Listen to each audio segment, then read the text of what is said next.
Hi, I'm Billy, 28 years old. I married my husband Carl just 2 years ago, but the journey has been far from smooth, thanks to his mother Helena. Our relationship began when Carl and I met at a bar. A right time, right place scenario. We hit it off that night, exchanged contact information, and started texting nonstop, even staying up until 5 a.m. Our relationship remained undefined for a while. But eventually, we decided to make it official after getting more attached to each other. While my relationship with Carl was great, the hiccup came in the form of his mother, Helena. She was a formidable force who always got what she wanted, even if it meant resorting to questionable methods. Though admirable in some contexts, it became a problem when she set her sights on getting rid of me. Helena never approved of me, convinced I was after Carl's money, despite the fact that I earned more than he did. Helena never concealed her dislike for me, always being rude and insulting, albeit behind my back. She went to great lengths to hurt me, from sticking her leg out to trick me to purposefully spilling drinks, either ice cold or scalding hot, on me. Initially, I dismissed these incidents as accidents, but the pattern became too apparent to ignore. Approaching Carl about it, I expressed my concerns. He was adamant that his mom loved me and dismissed my worries as me being upset over her lack of full approval. However, I couldn't shake the feeling that something was off. I questioned if he would stand up for me if his mother truly disliked me. Carl reassured me, attributing her behavior to overprotectiveness and suggested giving her more time. Reluctantly, I decided to follow Carl's advice and bear with Helena's antics. I made a conscious effort to be on my best behavior whenever she was around, hoping that, as Carl predicted, she would eventually come around. Whenever I visited, I maintained a reserved demeanor, only speaking when spoken to. It felt like I was transported back to the 18th century, but I was determined to do whatever it took to win Helena's approval. One day, out of the blue, Helena called me herself, a departure from her usual practice of contacting Carl. My heart raced as I answered the call, unsure of what to expect. "Hey, Helena, everything all right?" I asked, my voice tinged with uncertainty. "Oh yeah, of course. I was just wondering if you're free this weekend," she replied. "Yeah, why?" I replied, trying to hide my surprise. "Great. I was thinking maybe we could go out together," Helena suggested. "Us? As in, you and me," I clarified, taken aback. "Yes, I know I've been tough on you, but I want to make up for it," she explained. "Ah, of course. Where will we be going, and at what time?" I inquired, still trying to process the unexpected invitation. "I was thinking we could grab lunch at 1 in the afternoon at Sant. It's my favorite restaurant of all time," she answered. "Sounds fancy," I remarked, feeling a mixture of nerves and excitement. "Oh, it is. So, you better dress well," she teased. "I will. I'll see you there then," I confirmed before ending the call. I couldn't believe Helena wanted to go out with me. It was strange, but I focused on how my efforts were finally paying off. Despite her previous hostility, she needed time to warm up to me. I shared the news with Carl, who was relieved that the two most important women in his life were finally getting along. As the weekend approached, I eagerly awaited our lunch date, planning my outfit meticulously. When the day arrived, I chose a beautiful pantsuit that Carl assured me Helena would approve of. Upon arriving, Helena scrutinized my attire with a hint of disapproval. Nevertheless, I remained optimistic, grateful that she wasn't berating me for my choice. Once inside the restaurant, we were promptly seated, and our waitress approached. Something about her seemed familiar, and then I saw her name tag, Daisy. It clicked in my brain. Daisy was my childhood best friend. We were inseparable growing up, practically sisters. However, life took us in different directions when her family moved away during 7th grade. Memories flooded back as I recalled our tearful goodbyes and countless sleepovers. Despite the distance, our bond remained strong, but eventually our lives diverged. We both made new friends, and our once frequent contact eventually dwindled to nothing. Over the years, I occasionally reminisced about our past, but as time passed, I gradually forgot about her. However, fate had other plans, as there she was, working as a waitress in the upscale restaurant where Helena had invited me. As Daisy approached our table to take our orders, it seemed like she recognized me too. We exchanged pleasantries, and as she cross-checked our orders, she accidentally spilled water on me. Apologizing profusely, she discreetly left a note on my pants. Confused, I glanced at her, and she subtly nodded towards the note while continuing to dab at my lap. Curious, I discreetly read the note, which urgently asked me to come to the washroom. Puzzled and concerned, I excused myself and made my way there. After a brief wait, Daisy walked in, ensuring the stalls were empty before hugging me tightly. Surprised, I reciprocated and greeted her, expressing my delight at seeing her again. As we caught up, Daisy hesitated, indicating that there was something important she needed to tell me. "What's wrong? Is everything okay?" I inquired. "With me, yes, but with you, it's not going to be," Daisy replied, concern etched on her face. She explained that she overheard Helena, who was sitting in front of me, discussing plans to poison her daughter-in-law's food with something she was allergic to. "Holy crap, that's your mother-in-law?" I exclaimed, shocked by the revelation. "Yeah, and I'm pretty sure she was talking about you." "I wanted to be careful about any other woman she might bring here," Daisy clarified. "What in the world are you talking about?" I asked in disbelief. "I overheard her planning to poison her daughter-in-law. I'm warning you just in case." "Run," Daisy urged, her expression grave. "Wait, are you sure it was her?" I questioned. "Hold on," Daisy said, producing a discreetly recorded conversation as evidence. While cleaning their table, I discreetly placed my phone in my shirt pocket, slowing down my cleaning process. Daisy, sensing the urgency, quickly found the video on her phone. As described, the footage revealed Helena and her friend Betty talking disparagingly about me, labeling me a disrespectful daughter-in-law incapable of caring for myself or their son. Helena even boasted about tormenting me to put me in my place, referring to my efforts to gain her approval as pathetic. In the video, Helena outlined her plan to test me by surreptitiously adding finely crushed peanuts to my food, intending to mock my allergy and make a scene. Watching this casual discussion about triggering a potentially life-threatening allergic reaction shook me to my core. Helena clearly identified me as the daughter-in-law she was referring to, and I have a severe allergy that could lead to anaphylaxis. Grateful for Daisy's warning, I thanked her for the heads up. She assured me she was just looking out for another woman and expressed relief that she could help.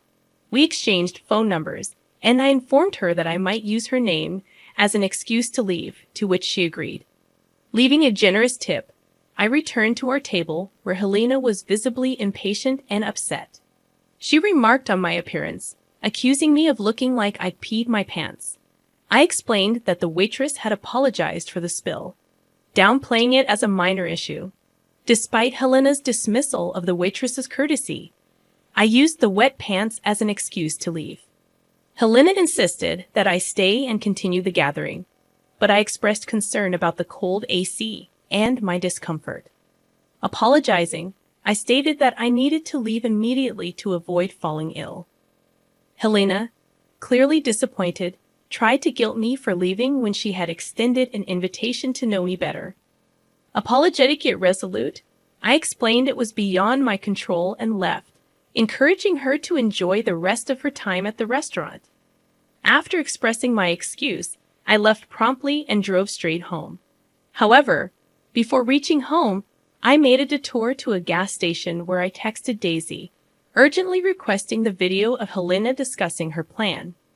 Daisy responded promptly, and armed with the incriminating evidence, I resumed my journey home. Carl's surprise at my early return was evident, considering how excited I had been earlier. Without exchanging words with Carl, I headed straight to the bathroom, craving the cleansing heat of a hot shower. Fearful that Helena might have tainted my clothes or hair with crushed peanuts, I scrubbed myself vigorously, repeating the process 3 times. Once done, I tossed my clothes into the wash and scrubbed my hands clean, Carl observing silently from the corner. When I finished, Carl gently prodded me to share what had transpired. Apologizing for my earlier paranoia, I confessed to encountering a childhood friend who worked as a waitress at the restaurant. Carl, puzzled, listened as I recounted Daisy's warning about Helena's sinister intentions. Unconvinced, Carl questioned the credibility of my friend's claims, prompting me to reveal the recorded conversation. As the video played, Carl's eyes widened in shock, realizing the gravity of his mother's actions. Memories of my previous hospitalization due to accidental peanut ingestion resurfaced, intensifying his horror at his mother's planned cruelty. Remorseful, Carl apologized profusely for dismissing my concerns about his mother's behavior in the past. He acknowledged the trauma I had endured and expressed deep regret for not taking it seriously. Grateful for his sincerity, I accepted his apologies, letting go of the resentment that had lingered between us. I understood Carl's perspective. Who could fathom their own mother actively trying to harm their spouse? We discussed his mother's sinister plan at length, agreeing that it was in our best interest to avoid meeting her in person ever again. We didn't want to risk any further harm. That night, Helena called Carl to complain about my perceived indecency for leaving early. Carl was prepared to address the matter. "We need to talk about your wife," Helena complained. "Yeah, we do. So, what do you have to say?" Carl responded. "I knew it. That wife of yours is beyond disrespectful. She left early today, after I took time out to spend one-on-one time with her. The audacity of her. It's high time you leave her. If she can't respect your mother, is she really worth it?" Helena insisted. "Why would she try to respect my mother when my mother tried to poison her?" Carl retorted. "Huh. Excuse me. I can't act all high and mighty now." "What are you talking about?" Helena denied.